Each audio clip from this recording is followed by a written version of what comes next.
right, ladies and gentlemen. People asked for it.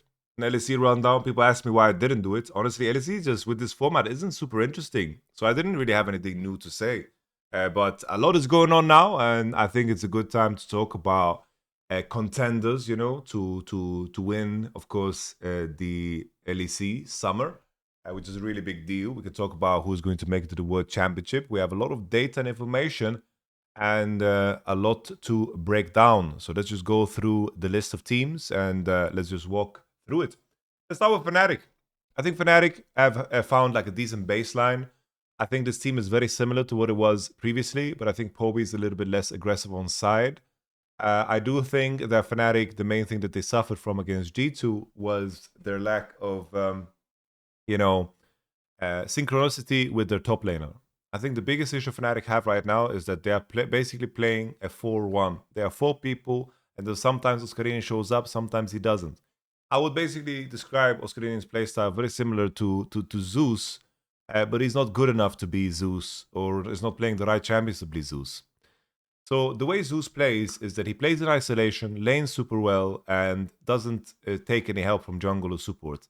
And then he shows up 25 minutes into a fight, has 3 items, and he just decimates because he's really, really good at flanks, really good at creating space.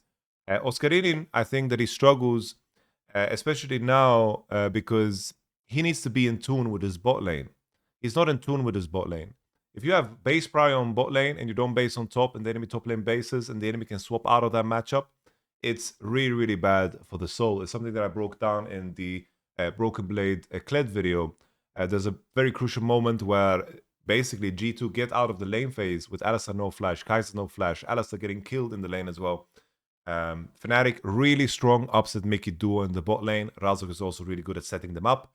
But after the early game, I do think that teams can drag them around similar to how we saw Fnatic in the past. And I do think that Oscarinin is just not in tune with the game. I think he struggles to find impact on the roam timers that he has. I think he finds a lot of base timers that are not there. It just seems like he's not on comms with his teammates, as if he's not communicating with his teammates about what's going on.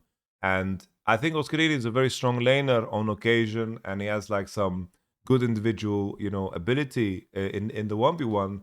But I don't see him being good enough to keep up with the team game the same way a Broken Blade is.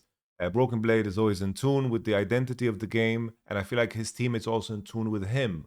They're fighting when he's strong, they're fighting on his timers, and they're actually leveraging the information that he generates, and the same way they generate information on the other side of the map to allow him to push further and push deeper.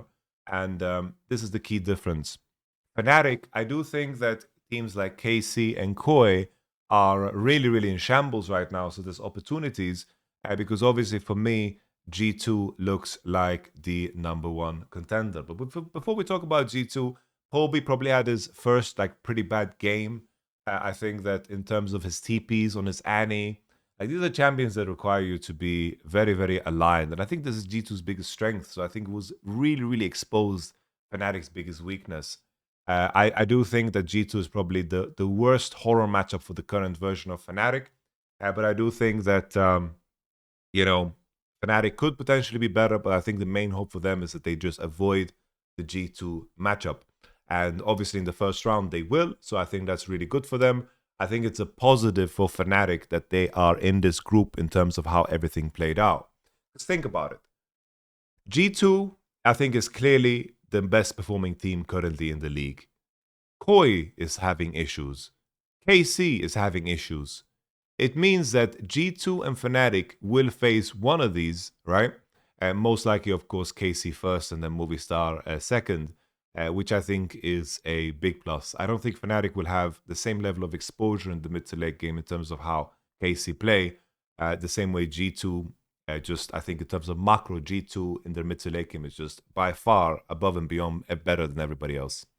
I do think that Labrov as a player, I think that he is still not performing super, like he's not performing at the level of a Mickey, but I do think that he's a lot more in tune with game ideas. I really think that the team play of G2 has been focused on. I think the most important thing for me is that Skumond is a lot more integrated. Skumond is starting to become a very, very like complete jungler. And I'm really, really happy to see that investment pay off. I didn't like how people were levying the same level of criticism towards Skumond and Labrov because they are in different boats completely. Labrov is very late into his career, and I think the main question about him making improvements and breaking new ceilings is a little bit more unrealistic, while Skumond is still on his rookie year. And if I made, the comparison of where Yike was at this point in time last year, I mean, in his first year, in comparison to where Skumond is, I do think Skumond looks a lot better. I think Skumond has had a better first year than Yike. And people are gonna tell me, well, they won winter that year. They lost spring, and Yike looked good at MSI. I think the meta at MSI was rather easy to play because it was like tank heavy, Poppy, and so forth that year for Yike. And I think that the main difference is that version of G2 had a Mickey and Hans Sama that had so much prio that you could sell excess prio to other countries and they would have excess prio. This was the meta when they were playing Ashe, Heimerdinger, Varus, and they were just pushing and really destroying bot lanes, which meant that Mickey could be everywhere, cleaning up any mess that Yak would leave behind. Because this was early in his career where he was dying at least once on an overreach and an invade on Raptors, but it just didn't matter because how much better G2 was. And I think Skumond is, in terms of his skill, is looking better in this moment in time than Yike did last year, in my opinion. The main criticism I had towards Skumond was the fact that he just seemed to be a little bit too vegan. Vegan in the sense, not that he only eats vegetables and Oreo cookies and Coca-Cola, more in the sense that when he was not in a driving position, he didn't know which camps to skip, he didn't know how to carry through other people, and I'm seeing more and more and more of that. I think mechanically, in terms of how he plays fights and so forth, there's a clear improvement. I think EWC and also MSI really, really was healthy for Skumond. So I think right now G2 look like the clear favorite for me to win the league. Obviously, in this format, we get very small sample sizes. This format, we've had teams play 4 best-of-3s at max against the majority of those games against teams that are insanely bad. So it's easy to jump to conclusions, right? But I think those conclusions needs to, we need to put a little star on that things can change very fast. Because in the end, G2 thumping on BDS with the Dr. Mundo or Fnatic stomping SK Gaming, how meaningful is it really, if at all? And I repeat, G2, those 2 months where they were at EWC and MSI is so impactful because all the other teams in the league that weren't internationally took a month off. A month of break. In the middle of a year, a month. Which is insanity, guys. Insanity. How could they actively improve if they didn't bootcamp outside the country, How could they actively improve regionally? It was very difficult. Very difficult. So a lot of these teams that had these issues in Spring Split just carried those issues over. And if anything, swept them under the rug. And now everything is resurfacing. You see that in a team like KC, right? KC look exactly the same as they did in spring, potentially even worse individually, because they are not in that same form. I think KC, if we want to talk about them, I think the main issue for me with KC is the fact that as a team, I do feel like they have lost their sense of identity completely. They won winter because they were humble. I think they didn't really. I feel like KC don't understand why Vladi functioned so well on the champions he was playing, and they are trying to transfer a performance from those champions onto other champions, and kind of remove themselves from the idea of what actually made Vladi successful. Because I think in winter, what was so good about Vladi is that he stuck to a few, and they all covered a very similar pattern, right? And to actually lean into that, you had a situation where you saw a lot of engaged supports, a lot of engaged junglers, and then they found all the free time to actually pour it into mid. And what Kalis did was that he was always picking, AD carries that were providing prio. And now, the challenge for KC is that the meta has shifted. Where is the meta at? Right? Think about it. AD carry meta is no longer like Varus is open every game, Ashe and Jhin, Kalista. These were very, very prio heavy. We saw Draven games, right? These were ADCs that were centered around making sure you have prio so your support can have free time. But now it has shifted to all roads lead to, of course, Rome, which is in bot lane. Right now, we have champions like Sivir, Kai'Sa, Xayah, Corki. These are champions that are strong in lane, but also they want to be ahead of the curve. They want to have resources funneled to them because their spikes are insanely, insanely impactful. And that, of course, matters super, super much. We can maybe move the chat down here. It's a nice little box. And this requires KC to make a decision. Are they going to lean into, of course, the champions that Vladi plays well and compensate with Targamas playing melee support, so support Vladi and play together with Yike like they did in Winter? Or are they trying to expand? I'm not a big fan of Vladi in these Galio spots that they are going for. In terms of figuring this out, this is always the challenge. You have a team like Genji that are capable of playing everything and they just pick whatever's best because they have the players for it. Then you have like a team like T1 that, they lean in to their strengths. They are playing at such a damn high level because they pick the champions that they are the most comfortable on, even though it might be a worse draft. So when T1 fans complain, it's like, why the hell did they draft this? This is complete trash. T1 do this all the time. They lean into comfort really, really hard. And when they have a draft that they are comfortable on and they have it's competitive against Genji, they beat Genji. But the depth of that, it's impossible to create a deeper depth in that. You just need to play like a clever blind chess game to set yourself up to actually be in a position where those drafts are really, really good and save the right champions. And people are going to say, well, Keria plays this many champs and so forth, but it's more about recreating the essence, right? And KC in Winter were really, really good at recreating that same essence in draft over and over again.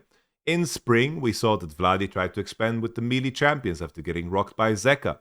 Was that a correct thing to do? Were the melee champions actually good, or did Zeka just really, really bash in your head with something? Because in the end, Sylas and Akali, you see very little of them, right? These champions are not being played. Same thing, we see a lot of tanks being played from Kana. I feel like in the process of KC expanding, they've lost who they are. And I don't know how much the drama affects in terms of individual skill, because some of the mistakes I see from like Yike, Vladi, and so forth are a little bit unforgivable. Because this is something that they leaned on in Spring that made them actually, have a potential impact. In the end, they lost against Koi, of course, but KC there, in the run-up to that position, I do think that, KC actually had like individual skill and could actually execute in team fights. But now it seems like everything is kind of crumbling, and it's hard for me to imagine how KC is going to make it out. I think the biggest blessing for KC is that Fnatic is very flawed and MKOI is insanely flawed. Right? So let's carry on. Movistar Koi, they've had some rough series. They were competitive against Na'Vi. They were competitive against Na'Vi, guys. That is... ring the alarm. I'm telling you guys, ring the alarm. Something that bothers me about Koi, or like something that I don't understand, is that the LEC basically scheduled everything around the EWC MSI teams. Because in week 1, Koi didn't play, G2 didn't play, to give them more of a grace period. Additionally, Saudi Arabia to Europe, the jet lag is nothing. Doesn't exist. They had from EWC a little bit over 3 weeks to get ready for week 2. Maybe a little bit under. And that's crazy. What's crazy is that Koi complained about fatigue and complained about, having too little practice time. I think that's just really, really poor planning. Unless Koi, step up big time and see and show us, that this really pays off. Currently, in terms of where Koi is, it doesn't look like a good investment. But I don't want to be too harsh because these are the type of things that you can see pay out maybe over a longer period of time, Maybe Koi, now coming into playoffs, they're going to be so much fresher and better due to that break. And maybe all of these games that we are seeing ahead of playoffs is just noise. Because there's a chance that this is all just noise. But now we're in a position, the reason I'm talking about all of this is the fact that Vitality versus Koi, Vitality last weekend showed better League of Legends than Koi have shown. And if there's a world where Vitality beat MKOI starts in the lower bracket. Let's take a look at how the system in EMEA works. We have a situation where bottom two, basically Nautilus Vincere and Team Heretics, are cooked. Right? Cooked pretty much. Take a look at summer playoffs. This is the bracket. Fnatic G2, guaranteed top 2, so they're already sorted in. G2's first place no matter what because they're head-to-head against Fnatic. They play against seed A2. This is the Guardian Angel bracket. The lower bracket are fighting for their life right away, guys. They're fighting for their life right away. And that's tough. That's tough. And most of the time, whichever team is going to lose here is also going to be a tough team to play. And you got to move up fast and move up quick, So, Koi is in big trouble. This is a format that is very, very fast, and losing one best of 3 on a bad day costs you so much. I've talked about how much I hate the format so much already, but, it is what it is, It is what it is. Imagine waiting 4 weeks, 2 months and a half to play 4 best of 3s and be done with it. So Koi, I'm really, really unhappy with where they are right now. I think Jojo Pune is such a mixed bag. Elioya Evans has the internationals. I think I was very disappointed. Alvaro looks solid. But I need to see more from movie star Koi.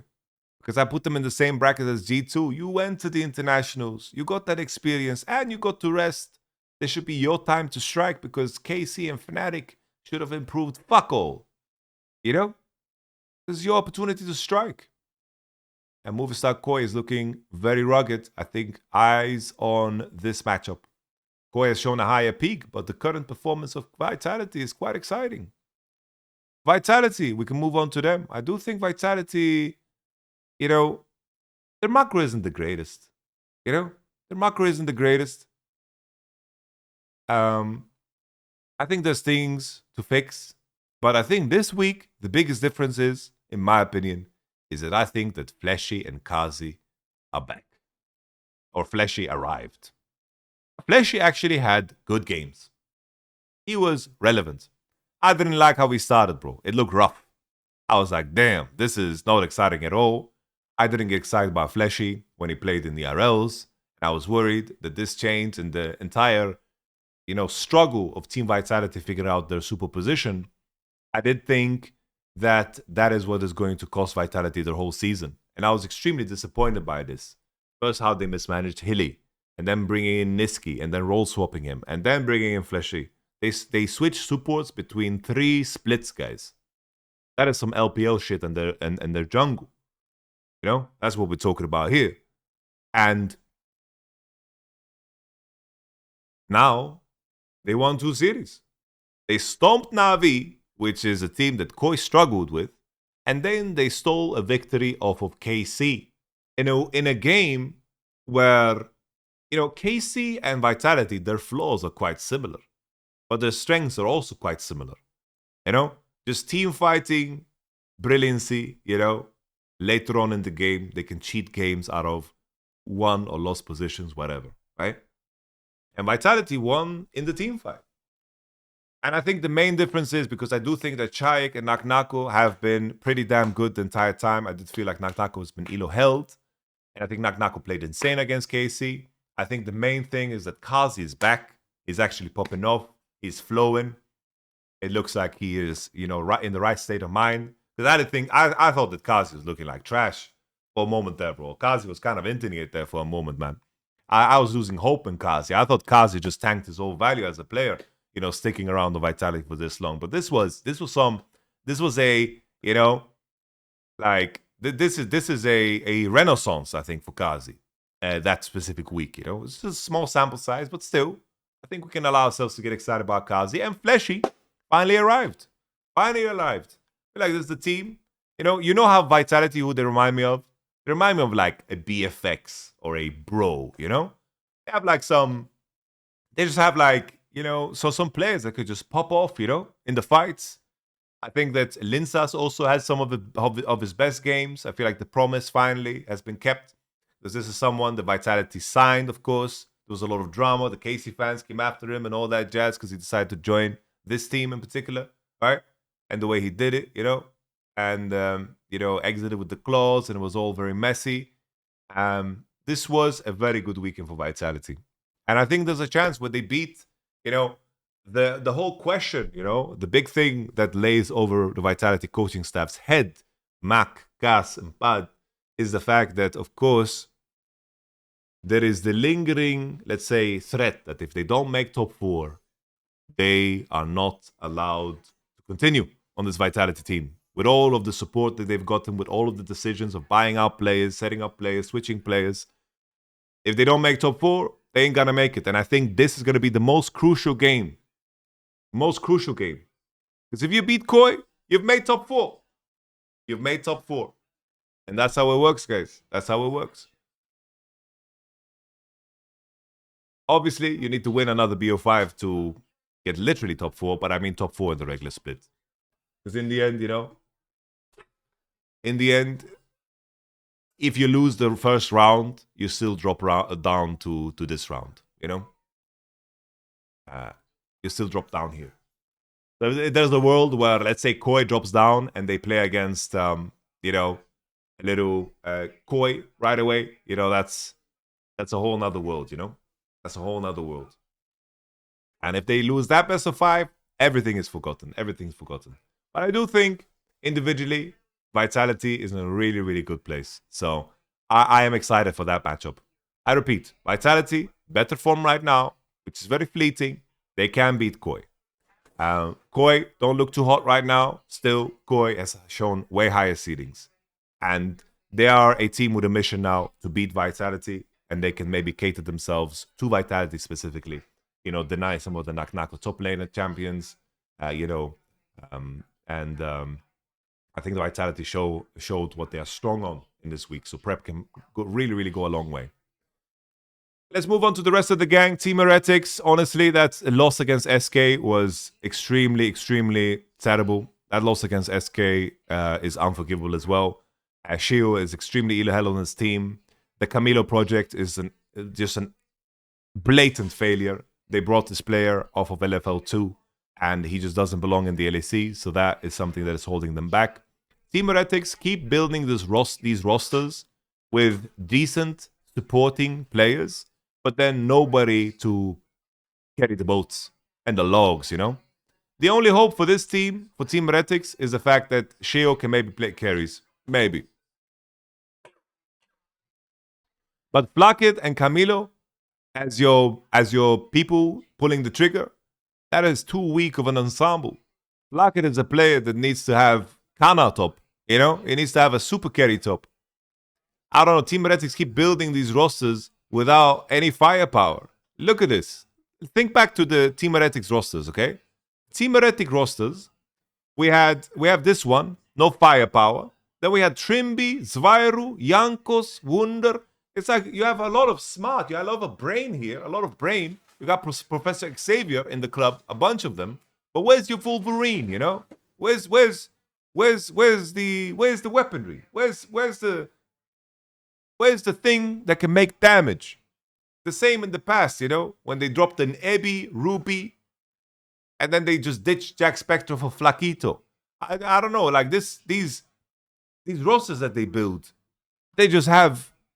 We need to have some excitement here. You need somebody that is willing to step past the line. You know, it's just a collection of weak side players across the board. You know, I'm sure you know like Trimby, Yankos, Wunder. These are all great players, but they need to be on the right team. That's why I wanted, of course. That's why I wanted,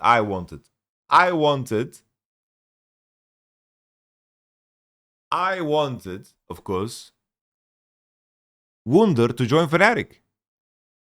That was my take. I said Wunder join Fnatic instead of Oscarinin. You know why? You know why? Because of what I mentioned Fnatic is lacking right now. They don't have a player, top lane, that is in sync with the game. That's Wunder's biggest strength.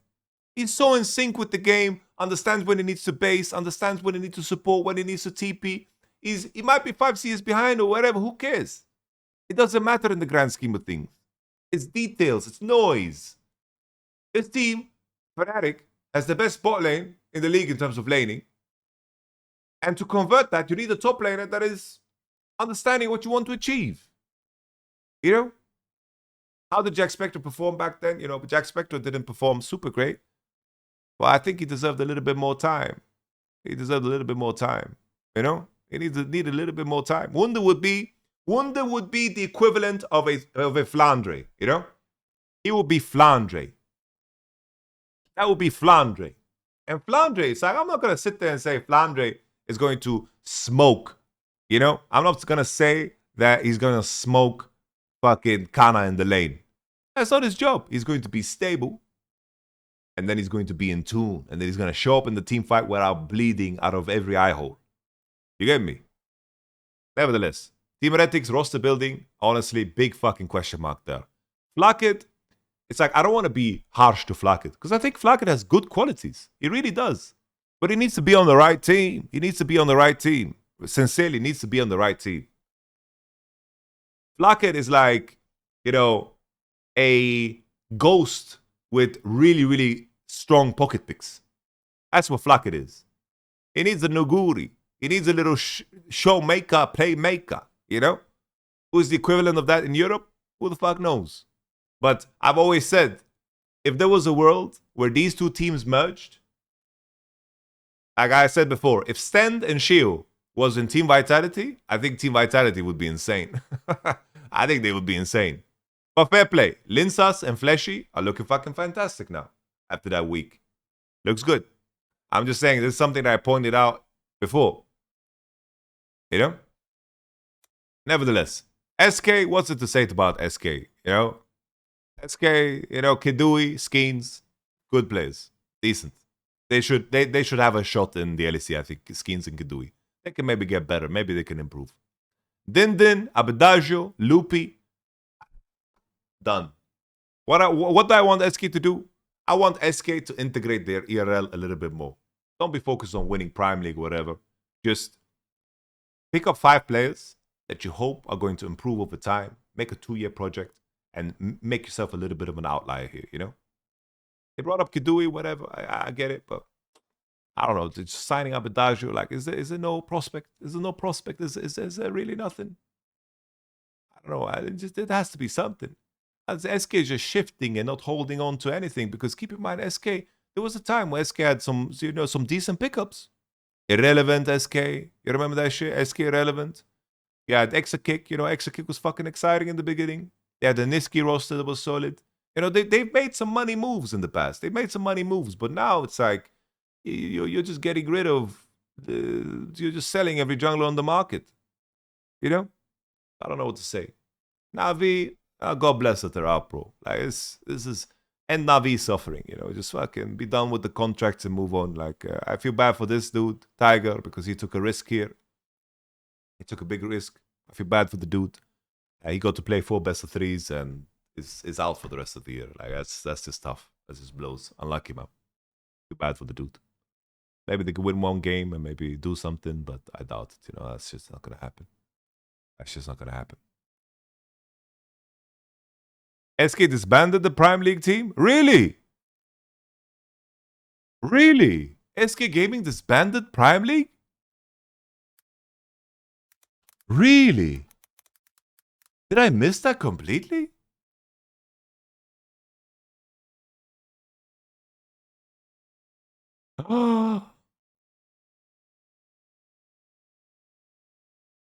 Wow.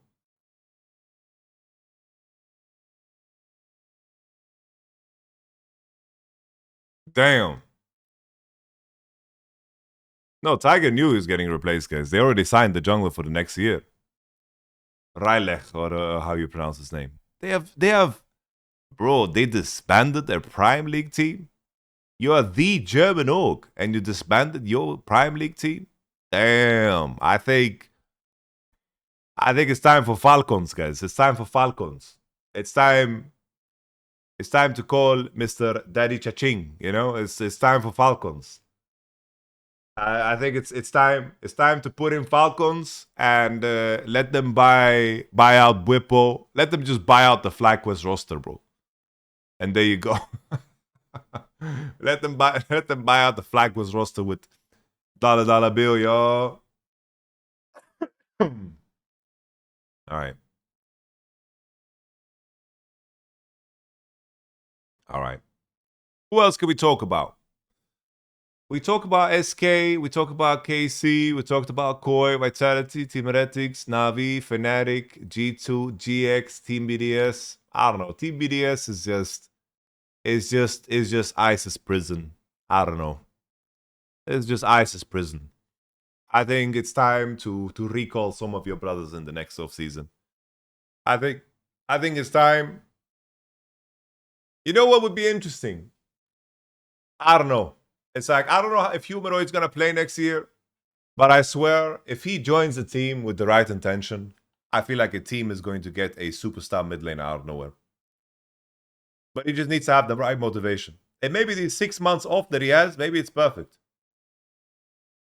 I know that Fnatic is draining his soul right now by forcing him to stream in the office, but there's a world where Humanoid, like let's say Team BDS off season, let's say they replace Nuke, they get Humanoid. And they get Ice, Labrov back, Shio back. Well, I feel like this team can be fucking good, by the way. Just fucking reunite everybody and get an upgrade in the mid lane. I can see it. Humanoid is so, like Humanoid is so insanely talented. And if he's in the right state of mind, I'm telling you guys, this guy's going to be a demon. I knew always, for Humanoid and Razork, the next team they're going to join is going to be insane. But, of course, if Humanoid doesn't have the right intention, he's just joining it because he wants to have money or some shit, then, you know, it's like Jover. Don't get a demotivated Humanoid. Then you're killing your whole roster, you know? Then it's Jover. Nuke has been decent. I don't know. Nuke has been the 4th best mid laner of the league for too long. That's where I'm at. I just don't know if I can ever see a world where BDS is going to win the league with Nuke mid. I just don't think that's how Europe flies, you know? Which is sad. It's rough. You know, it's a rough reality. It's like Nuke is definitely a player that should be in the league and play in the league. But if BDS have ambition, I don't know if Nuke is the guy, you know? I don't know if Nuke is that guy. I don't know. Obviously, the Humanoid that I mentioned comes with a shit ton of risk. You know? With a shit ton of risk. I'm just spitballing ideas because you're kind of in a in a situation where maybe you need to take a risk, you know?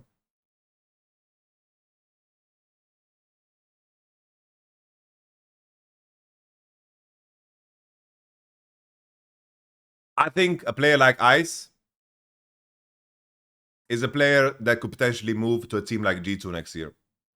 That's how high I value a player like Ice.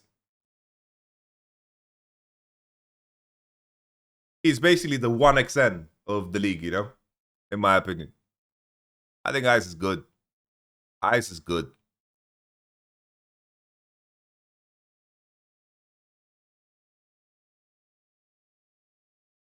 Giants, I don't know. I'm just going to repeat the same with Giants, so I don't even want to say it.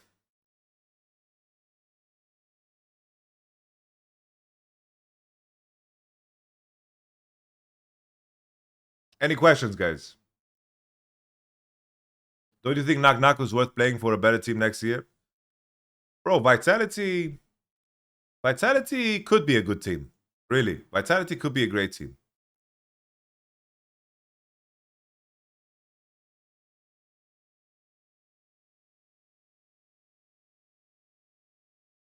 Vitality could be a great team. I swear. They could be. They should just hire me to consult for them next year. Like, sincerely. Hire me to consult for you next year. I will help your coaching staff. I will help your players. Let me be the consultant for your team. Not even joking. I should join Vitality next year. And we are gonna make World Championship.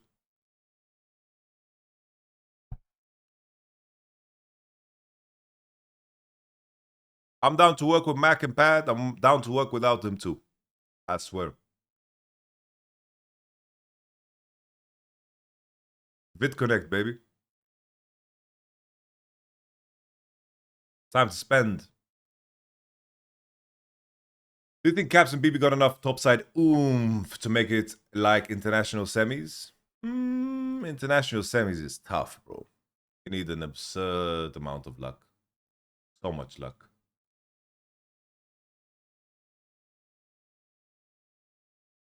So much luck. It's hard, guys. Very difficult. You need to be very lucky. Very, very lucky. And G2 is quite unlucky.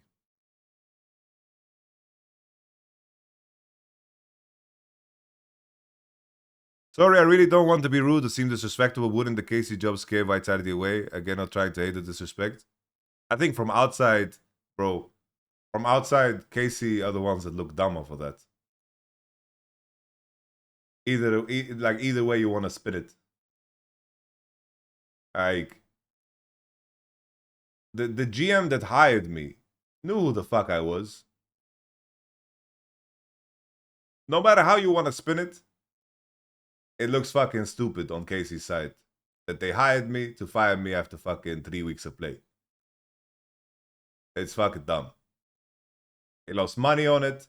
They lost time on it. It's like, it's just stupid. And anyone that looks at that seriously is aware of that. And I think Casey is also aware of that. Like, they corrected themselves and just lived with it, you know? Because they had their own vision of what they wanted to do. And that's fair play. That's fair play.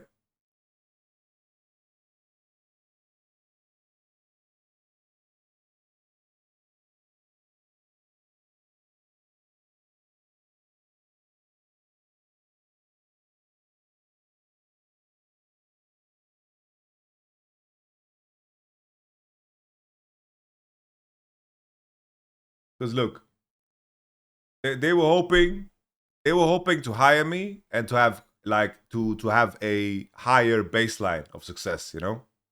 But there's a lot to figure out in a team. It's like I made it clear to them that winter is not the point where we are going to have success. It's like we need to have a lot of work. A lot of work needs to be done. Winter is a split to work, not to win. And they had so much weeks before spring, and in my opinion, I think that they just go worse, you know, in spring. And that's fine, you know, they gave, of course, the KC Legends an honest shot, and then they pivoted. They can't stick around with them forever. And with the pivot, it worked out fucking beautifully. So it's not about faulting the decisions they made later down the line. I'm just saying hiring me in the first place obviously was a mistake that they admit to too, you know? Because it doesn't make sense, you know? And that's all right. Because KC, they course corrected, they accepted it, accepted the the bill, and they moved on. And then that's life. And KC took some risks to see what they can salvage for the next year. And then they kept Kana, right? They found the gem in Kana, which was amazing. Really, really nice gem in Kana. And then the plan was in full fruition, right? With Vladi, Kalist, and so forth. Like the opening year for KC was a test year, It was a test year to figure out how to hold on to the next year, I think now it's clear that there is a massive there is inexperience. Best top in EU last 12 months. I think that's untrue. 12 months is a very, very big exaggeration. Kana was not that good last year, especially in regular split. I think if Koi didn't throw the games against KC, they wouldn't have made playoffs and Kana wouldn't have a job. Kana was very good in playoffs. He got better and better, and then he stuck with the team. And this year, he's been absolutely insane. This year, he's been by far the best top laner, for sure.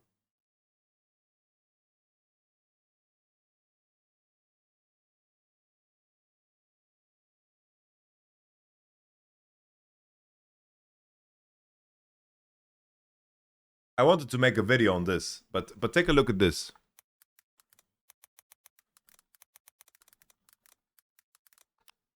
Take a look at this game, okay?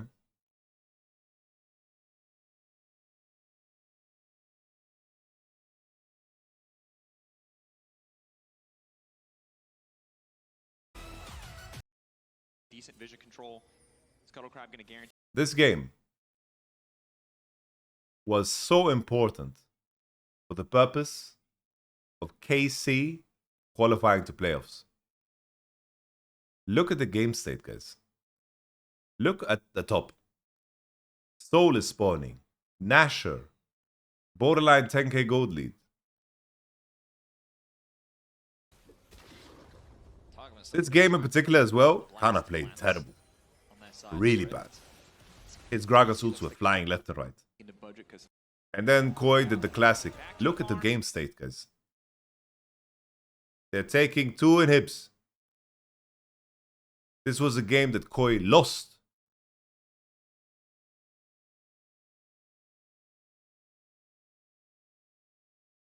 From Kana, knocks for Scowie underneath the healing isn't enough, the body marks are there. Upset stays. They have soul, guys. Take advantage in the exchange. Knockback. It's power blast cone coming in for Kana to keep him safe. And now it's Supa who's been cut out. And it's Vladdy again trying to make the difference around, but very rarely do we ever see. Crazy. Absolutely crazy. And I want to bring you back to, of course, the points that I'm referencing to. EMEA. Pull up 2024. Summer season.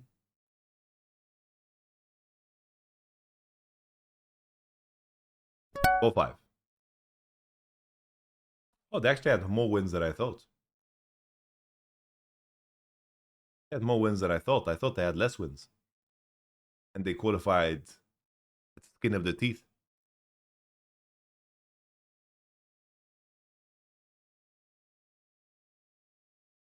Anyhow.